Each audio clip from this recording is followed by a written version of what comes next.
roka, keď minister opäť z nenazdajky prišiel s témou Envirofondu, priniesol si vlastný návrh zákona bez MPK, úplne z čista jasna a cieli týmto zákonom na to, aby ovládol environmentálny fond. No možno sa pýtate, ako to súvisí.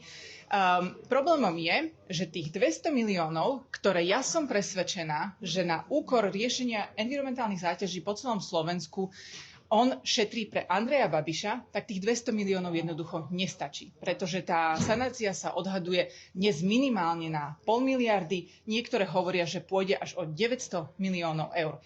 Ja som presvedčená, že Tomáš Taraba, ktorý sa pokúša ovládnuť Envirofond, chce doplniť tú sumu, ktorú potrebuje na vyčistenie pozemkov firmy Andreja Babiša práve peniazmi z Envirofondu, pretože tam sa nachádza 2 miliardy a ak mu ten zákon prejde, tak naozaj získa nad ním ultimátnu kontrolu a už mu do toho rozdeľovania nebude môcť nikto hovoriť. Posledný bod, ktorý do tohto všetkého zapadá, je jeho vlastný legislatívny návrh, s ktorým prišiel ešte minulý rok. Skončilo sa medzirezortné pripomienkové konanie a odvtedy mu ten zákon stojí zaseknutý, rovnako sa suší na jeho ministerstve.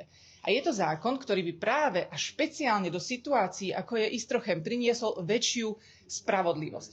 Pretože ak by ten zákon prešiel, tak vlastníci, ktorí sa zbavili zodpovednosti za environmentálnu záťaž, by boli povinní, ak im to vyčistí štát, vrátiť aspoň tú sumu, o ktorú sa im zhodnotí pozemok po sanácii. Tento zákon nemá dôvod byť zaseknutý v legislatívnom procese, jedine, že by o tom rozhodol minister. Po našom naliehaní a pripomínaní tohto zákona minister uznal, že takýto zákon existuje a že je stopnutý. Hovorí, že sa s ním vraj bude zaoberať, ale že ho predloží, až keď to bude právne čisté. Tak si to porovnajme s tou situáciou s Envirofondom, ktorý predložil z nenazdajky úplne nový zákon, nikto ho nevidel, nikto ho nepripomienkoval a predložil ho len tak.